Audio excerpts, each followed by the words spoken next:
यार दोस्तों, आज फिर हो जाती है पॉलिटिक्स की बात। आपने देखा था ये संडे को 31 तारीख को रामलीला मैदान में इंडिया गठबंधन की सबसे बड़ी रैली थी।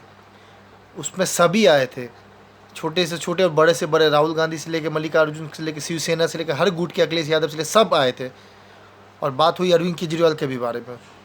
मगर अभी भी उसने सही से, इंडिया गठबंधन ने सेंट्रल को या बीजेपी को सही से अटैक या ऑपोजिशन पार्टी के बारे में बात नहीं की सही से अपनी। सब अपना अपना एजेंडा करने लगा। राहुल गांधी ने ये क्या गलत सवाल उठा दिया, बार बार ईवीएम ईवीएम ईवीएम। उसके बाद तेजस्वी यादव ने भी ईवीएम। अरे मेरा कहने का मतलब अब ईवीएम छोड़िए, क्योंकि आप ईवीएम का मुद्दा उठाने से इन देश की जनता अलग ही मूड में आ जाती है। आप कैसे बोल सकते हैं कि ईवीएम हैक हो सकता है? आप ही बताएं, 2004 में आपकी सरकार आई, 2009 में आपकी सरकार आई, और 2014 में जब बीजेपी आई सेंट्रल में, उससे पहले तो आपकी सरकार थी। नहीं चाहत अगर ईवीएम हैंग होता या ईवीएम से कोई बात होती तो उस समय कैसे बीजेपी को 300 या 286 सीट मिल जाती? तो आप ये देखिए, आप ईवीएम के बारे में मत बोलिए। ये ईवीएम का मुद्दा नहीं है, क्योंकि यार 100 करोड़ की देश में 98 करोड़ की आबादी वोटर आईडी है। अब कैसे ईवीएम का मुद्दा दे सकते हैं? हाँ, ये बोल सकते बूथ कैप्चर का मामला है वो, या अपना बूथ कैप्चर के इलाके पे डिपेंड कर सकता है कि वहाँ डरा धमका के या रिश्वत दे के या कुछ भी दे ताकि वोट लिया जा सकता है, वोट दिया जा सकता है। आप प्लीज़ ईवीएम के मुद्दे में मत बोलिए, क्योंकि ईवीएम के मुद्दे में बोलते ना, हर कोई को डाउट होता है कि आप ऑपोजिट वादी क्या मुद्दा उठा रही है। हाँ, आप इलेक्ट्रिक बॉन्ड के बारे में बोल सकते हैं, क्योंकि ये सबसे बड़ा स्कैम है और ये सबसे बड़ा घोटाला है। क्योंकि ये पूरा खुली किताब हो गई है। क्योंकि जिसके ऊपर ईडी का छापा पड़ा था, जिस कंपनी के ऊपर ईडी का छापा पड़ा था, उस कंपनी ने 52 करोड़ रुपया बीजेपी के बॉन्ड में डाल दिए गए, तो उसे ईडी छोड़ दी गई। ये अलग मुद्दा, ये बोल सकते हैं कि ये ट्रू है। इसके बारे में आप बोलेंगे तो मीडिया में भी दिखाया जाएगा।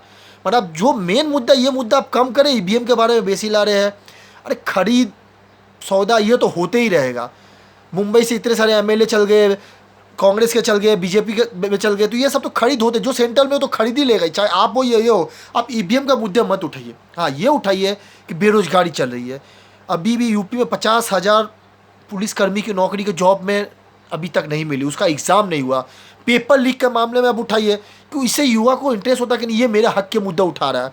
अब अगला बगला वाला मुद्दा मत उठाइए। हाँ, दूसरी बात है कि सामने चुनाव आ रहा है, आप अपनी सीट शेयरिंग जल्द से जल्द कीजिए। और एक चीज़ याद रखिएगा कि आप आपस में लड़िए मत, क्योंकि बहुत जगह अभी भी आपस में टकराव हो रहा है। अभी भी देखिए, पप्पू यादव को पुरलिया वाला मुद्दा सॉल्व नहीं हुआ, कल लास्ट डेट है। अब पप्पू यादव क्या लड़ेगा? आपके साथ तो सीट मिली नहीं है, अलग से वो निर्दलीय लग रहे हैं, तो और ज़्यादा कॉन्ट्रोवर्सी और आपको नुकसान होगा, खास करके कांग्रेस को होगा। फिर वहाँ से उससे फ़ायदा बीजेपी को होता है। देखिए, मैं बात बोलना चाह रहा हूँ कि सेंट्रल में तो बीजेपी आएगी। अब ये 400 प्लस वाला मुद्दा है, मुझे नहीं लगता कि 400 आएगी। 300, 310 या 320 बहुत हो गई। मगर मैं चाहता हूँ विपक्ष मजबूत रहेगा, तभी तो आप मुद्दा उठा सकेंगे। जैसे अभी पेपर लीक का मामला, कितना 50,000 नौकरी का स्टूडेंट का सवाल था। 50,000 क्या मैं बोलूँ, 50,000। जो घर में बेरोजगार बैठा होगा ना, उसे महसूस होता होगा और उसके कितनी तकलीफ होती होगी। साल 2 साल 3 साल 1 साल का पढ़ाई करने के बाद तो चुटकी में पेपर लीक हो जाता है। तो ये स्टेट गवर्नमेंट की जिम्मेदारी है, चाहे बीजेपी को हो या कांग्रेस की हो या टीएमसी को, किसी अदर को। मगर ये तो खास करके स्टेट गवर्नमेंट बीजेपी की थी यूपी में। और योगी जी से मेरी दरखास्त है कि ये मुद्दा बहुत गलत हुआ और ये होना नहीं चाहिए नेक्स्ट टाइम, क्योंकि इससे बहुत गलत परछाई पड़ेगा सेंट्रल में भी, बीजेपी में और स्टूडेंट। क्योंकि याद रखे, नौजवानी है देश को चलाने वाले, तो ये सब गलती ना किया जाए। बिहार में होता था वो तो आज भी होगा, बिहार की अलग ही स्थिति है। और दूसरी बात, मैं इंडिया गठबंधन से बताना चाह रहा हूँ कि देखिए, केजरीवाल को जेल में ले गया गया है।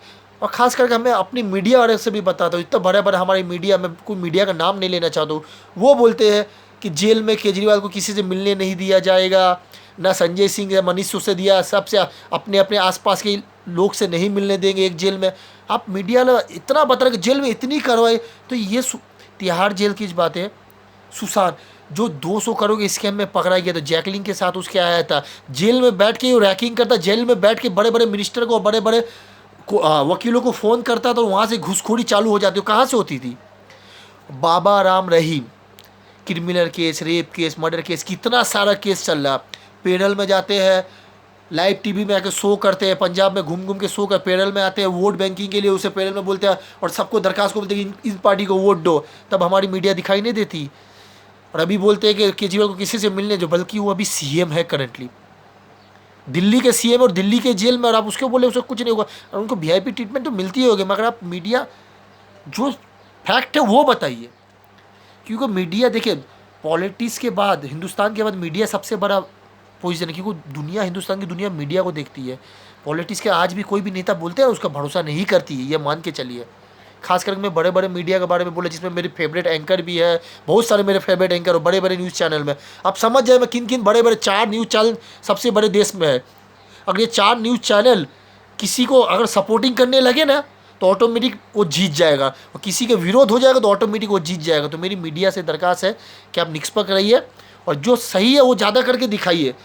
अब बिकना बिका हुई अलग बात है, प्रेशर तो सबके ऊपर है। उस दिन राहुल गांधी ने बताया था कि मीडिया के ऊपर भी दबा दी है, तो मैं भी जानता हूँ, मगर निष्पक्ष होइए और दिखाइए। मेरा यही वीडियो था। नेक्स्ट वीडियो का